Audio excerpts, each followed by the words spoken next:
Last year, Google made a big change to its phone line with the introduction of its custom-designed Tensor chip.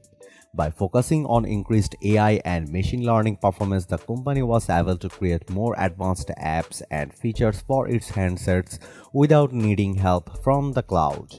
And now with the launch of the Pixel 7 and 7 Pro alongside the Tensor G2, it feels like Google is deepening the marriage between its hardware and software. On the outside, Google is using a similar template to what we got with the Pixel 6 with a couple of notable tweaks. On the Pixel 7, you get a screen made from Gorilla Glass Victus, while in back there's an even more pronounced camera bar that now extends seamlessly from the phone's frame across the width of the device. This should provide some added durability while still allowing the device to lie flat, well, mostly on the table. Similar to last year, the finishes of the two phones vary slightly between models, with the Pixel 7 getting a brushed aluminum look while Pixel 7 Pro gets a shiny polished chassis. That said, while the Pixel 7 Pro's design is supposed to feel a bit more premium than its cheaper sibling, I actually kind of prefer the matte look on the standard Pixel 7.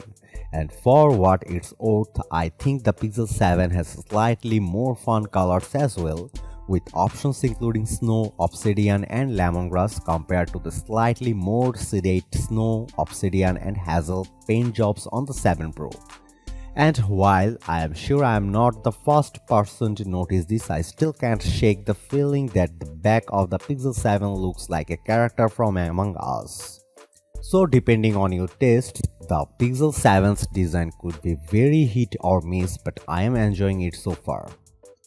One notable changes for the Pixel 7 specifically is that with a 6.3-inch 90Hz OLED screen, it's actually a tiny bit smaller than the outgoing Pixel 6, which feels like a small win for compact phone fans.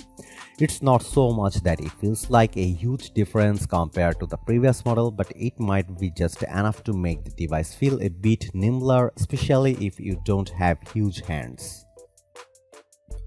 As for the Pixel 7 Pro, Google opted for a 6.7-inch 120Hz display. However, I must say it's kind of hard to tell the difference in refresh rates even when you are holding them side by side.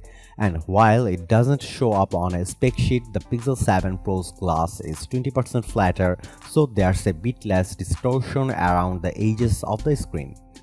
Both phones get the same 10.8-megapixel front-facing camera, though it still has a fixed focusing system, which is relatively minor inconvenience compared to the true autofocus system on the iPhone 14's selfie shooter. Around back, Google is using a familiar 50-megapixel main camera alongside a 12-megapixel ultra-wide shooter. But when it comes to photography, perhaps the biggest camera upgrade is the new 48-megapixel 5x telephoto zoom on the Pixel 7 Pro.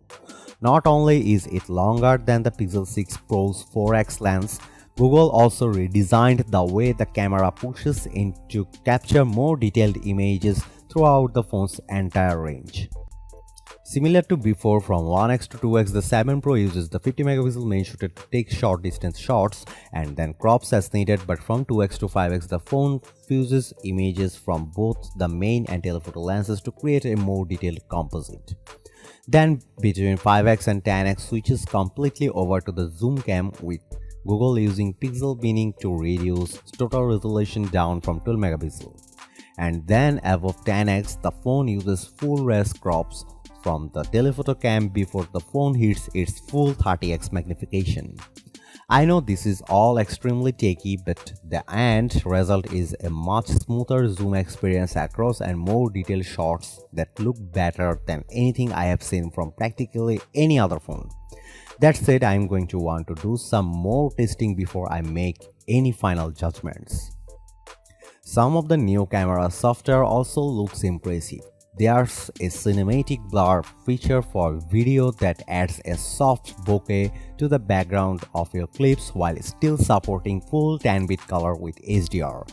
And from what I have seen so far, it looks great, as if you have been using a much more expensive camera. And for more general use, Google says it has upgraded the Pixel 7's image stabilization and noise correction as well.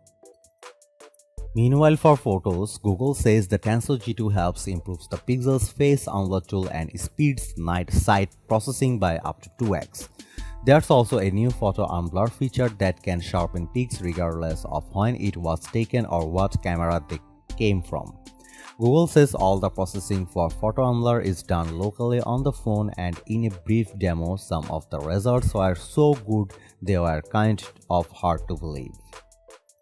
But that's the best and worst thing about pixels, because now that their hardware and software are so intertwined, it's difficult to really get a sense of how they perform after only a brief hands-on. And that's before we talk about other more niche features like faster menus for direct my call and the ability to transcribe audio messages into text, which I hear is popular in Europe but less so in the US. Both the Pixel 7 and 7 Pro feel snappy, and the phone's high refresh rate displays made switching between apps feel super smooth. That said, it's still up to Google to avoid any bugs or issues with future software updates like we experienced on the Pixel 6. So for now, what I will say is that I am definitely digging the Pixel 7's strict design. Cinematic blur makes videos look great, and as someone who loves telephoto lenses, I can't wait to see what I can do with the 7 Pro's new 5x zoom. And perhaps best of all, with the standard Pixel 7 retaining the $599 starting price, upgrading to Google's latest flagship costs less than its competitors.